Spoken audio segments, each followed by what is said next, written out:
Now hold on, I know, I'm a little bit late to the party, but Into the Radius 2 officially has a Steam page.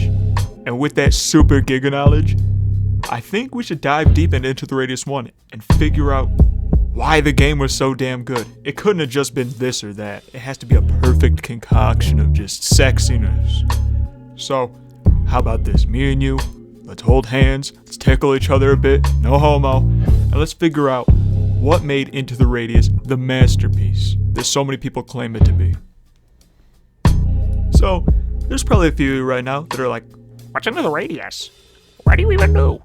Well, how about we put it in very simple terms for people like you and me with like very, very sensitive brains that can't take that much. You're a Slavic man in the Russian ghetto. You're doing work for daddy government. That's the base of the game right there. Just do what they want so their big fucking angry gun doesn't ruin your life. That's it. What are you doing out here? Well, what kind of bitch work can I expect to do for the government, Nate? Good question, boo. You actually get a large variety of side missions that vary from collecting lost equipment, taking photos of the Radius monsters, and artifact hunting. After each side mission you do, you get closer to unlocking the next main mission to help you unwrap what truly happened in Pachorsk.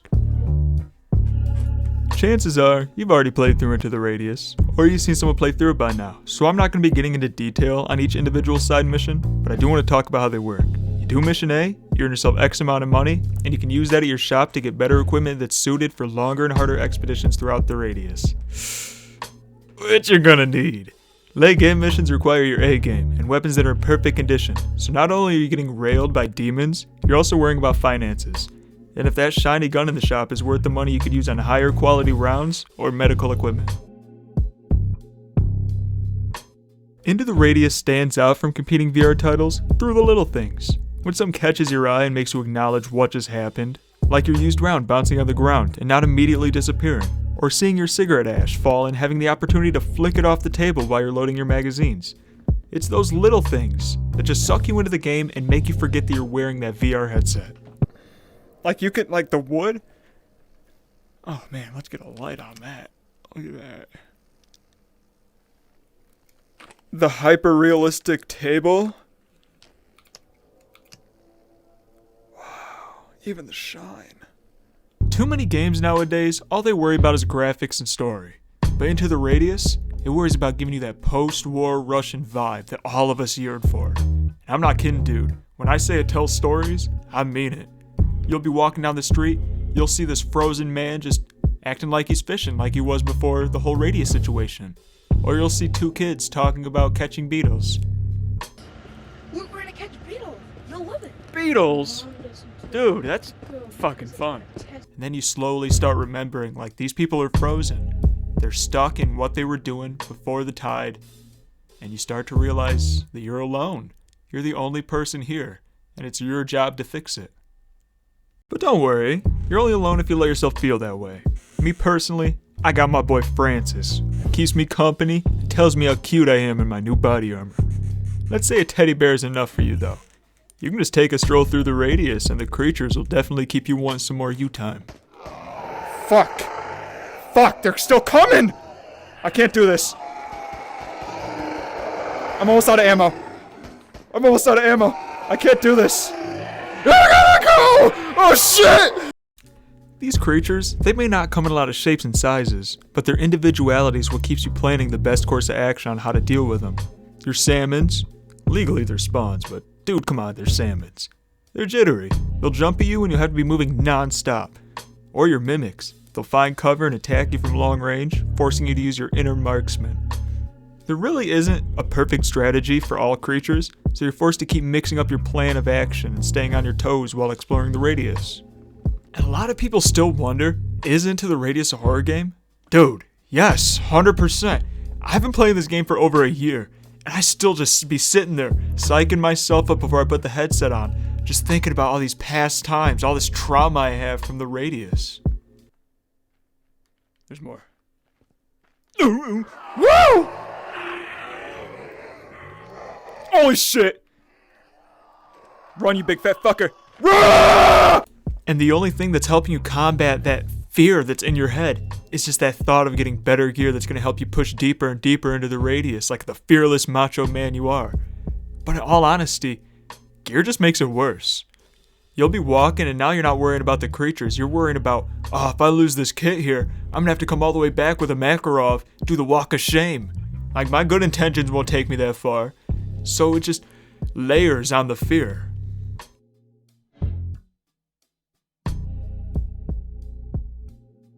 Like, to those of you who have not beaten the game, you have no idea what the feeling is like after you do that final mission and you get back to your home.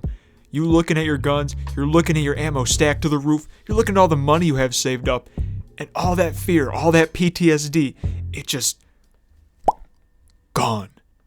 And all you have is euphoria for all this shit you've done. You feel like you accomplished something. So what do? What do you do with all this stuff? I know. Let me go to Kolkov Zarya and murder everything. After that, I'm gonna come home and make a third armory. Woo! You were loaded. Holy shit. I'm gonna put you down. None of these are supposed to be loaded. And make another food shelf. Let me buy 20 meds because I got the money. And everything just makes sense. There's no more fear. Because if you lose a kid out there, who cares? You have 20 more. And the game just becomes entirely different. It becomes some weird power fantasy. Because you were just this little worm, this little baby man. And now you're just that guy. You are the explorer. You are the menace. So what truly makes Into the Radius so good? Sure, gunplay is outstanding. The atmosphere will blow your mind and the creature's intelligence are downright freaky. But it's none of that. It's the emotions the game makes you feel. That loneliness and fear, and at the end game, the feeling of accomplishment that no other game can compete with. If you own a VR and you don't have Into the Radius, get it immediately. And I can promise you, once you finally get to the end of your hard-fought journey, you'll feel a wave of bliss like you've never felt in any other game. Now, I know this is a weird video to make on my channel, but I think I just kind of owed it to Into the Radius to make something like this. To kind of show you exactly why this game is so good. And yes, there's a lot of people out there who do not like these kind of games. They're slow-paced and scary. Obviously, you don't want to sink a bunch of hours into a game that you just feel like you're going to keep getting fucked in. But it's all about that accomplishment at the end. It's all about feeling like you earned something. And Into the Radius does it perfectly. And even after Into the Radius 2 comes out, I can see Into the Radius 1 being enjoyed for the years to come. But for now, we're done here. See you later, people.